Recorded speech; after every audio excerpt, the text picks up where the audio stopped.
So if you didn't already know, our president is a doofus. He's a moron. He's a complete doof. That is what he is.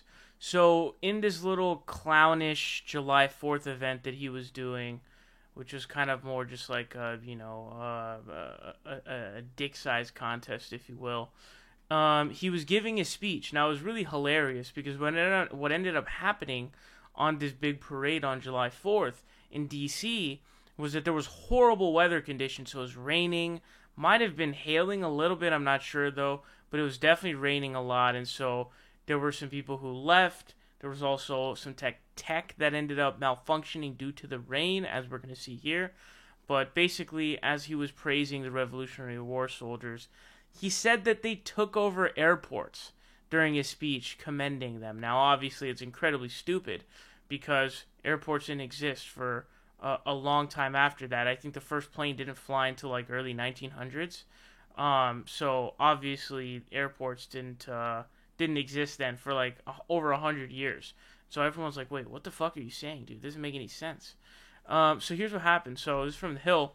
It says President Trump appeared to stumble a little over his prepared remarks on July 4th, mistakenly claiming that Revolutionary Army soldiers, quote, took over airports in 1775. Trump, speaking to a massive crowd during a rainstorm in Washington, D.C., spoke of the forces winning various battles against the British during that year. Quote, the Continental Army suffered a bitter winter of Valley Forge, found glory across the waters of the Delaware, and seized victory from Cornwallis of Yorktown, Trump said while reading the teleprompter in the rain. Our army manned the air. It rammed the ramparts. It took over the airports. It did everything it had to do. And at Fort McHenry, under the rocket's red glare, it had nothing but victory. And when dawn came, their star-spangled banner waved defiance. So, it says the mistake quickly spread across social media, with many pointing out that the Wright brothers did not make the first successful flight in an airplane until 1903. So, you're looking at like a good 130 years, about somewhere around there, in a gap. And so everyone's like, wait, what are you saying? And I think that we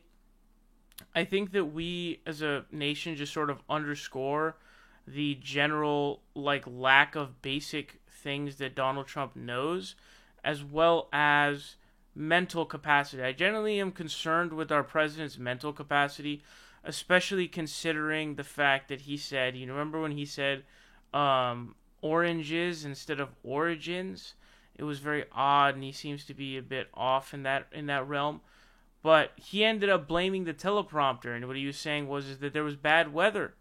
Remember, as you guys can see, in this picture right here, he's obviously in a lot of rain.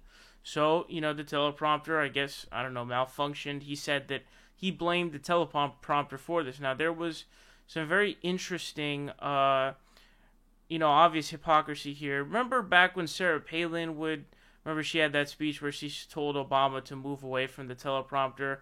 Someone found an old Trump tweet about him going after Obama for the teleprompter, which there's literally a Trump tweet for everything, guys. But, there's obviously a massive hypocrisy in that. When is there not a hypocrisy with Republicans when it really comes to just everything, basically. But this was interesting. I mean, again, I think that we seem to forget just how little Donald Trump actually knows, really about anything. And he does have a problem. We know this. Whenever he goes off the teleprompter, he kind of goes off the deep end and just starts saying kind of insane stuff and just really, really stupid stuff.